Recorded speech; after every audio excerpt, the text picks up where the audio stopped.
I'm Armando for Hablando Business, and we're back for 2.0 of Mastermind Groups con el mayor Juan.Martinez. All right. They know how to assemble it. They have weekly calls. Hopefully they're kicking the self-serving people out. Let's get some sexy topics for Mastermind Groups. Let's talk first for realtors. What are 3 sexy topics that you would do? I don't know about 3 topics, but I would say for the last 13 years, some of the topics that we have covered has been anywhere from prospecting to taking a lot of listings, the process in doing that. Remember, Mastermind Groups should only last around 6 months, okay? So they have a start and they should have an end. That's interesting, only 6 months, huh? Yes, because doesn't mean that you can't go and create other mastermind groups or get involved in other mastermind groups, but usually want to give a mastermind group of 4 or 5 people about a 6-month window. And then at that point, you cut it off and you move on to the next topic, the next thing that you want to work on. So prospecting, to thinking big, to being profitable, to how to run a team.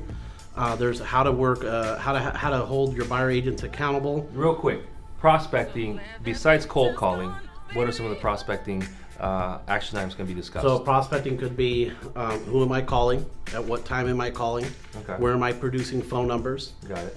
Who, depending on market conditions, who are the best type of calls? What is being said? How do you train the people? Let's say your past clients and center of influence. How do you train them to bring you buyers and sellers? And I notice that you keep it basic, but you have a work ethic and you are consistent. Is that one of the key to your successes?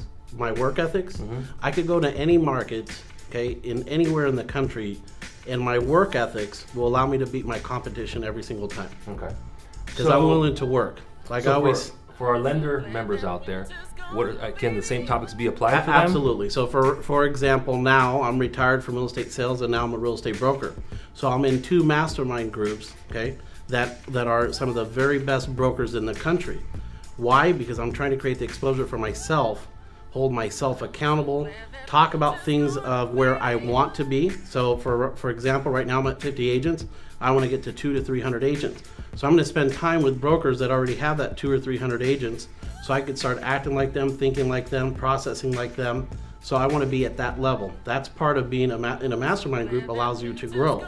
So would you say that someone who's interested in starting a mastermind group should think about where they want to take their business and kind of create that? Because you just switched a different business plan and now you've got a mastermind group to build brokerages, big brokerages across the country. Absolutely. So that's, and it doesn't matter if you're an originator, it doesn't matter if you're a real estate agent, it doesn't matter if you're a branch manager, if you're a broker owner, it doesn't matter. You're trying to find peers that are doing the same thing that you're doing, but doing more of it and with a desire to grow. And remember, you're going to look for people outside of your market, okay? Because nobody in your market is going to want to give you all the information on what they're doing so that you can take those ideas, okay? So it's never a true mastermind if it's folks from the same. How many people are in that city. mastermind group? In our mastermind, we're about 4 to 5. 4 to 5 on each one. So remember, Juan, thank you. If you know where you want to take your business, that's kind of where you're going to create the mastermind group for yourself, correct? That's right. Mastermind groups give you the exposure. It helps you get to the next level. You got to have a desire. You got to bring value to those calls. If you're leading your mastermind group, you got to hold everybody accountable. How many mastermind groups are you in at one time? Is it just one or 2 or 3? I would recommend 1, 2 max. Perfect. Right now, I'm in 2 mastermind groups. You heard it from Juan. Structure your mastermind groups towards where you want your business to go or what you want to do. 1 or 2 max. Don't spread yourself thin. Juan, thank you very much, bro. Thank you. Good to see you. I'm Armando for Hablando Business y hasta la próxima.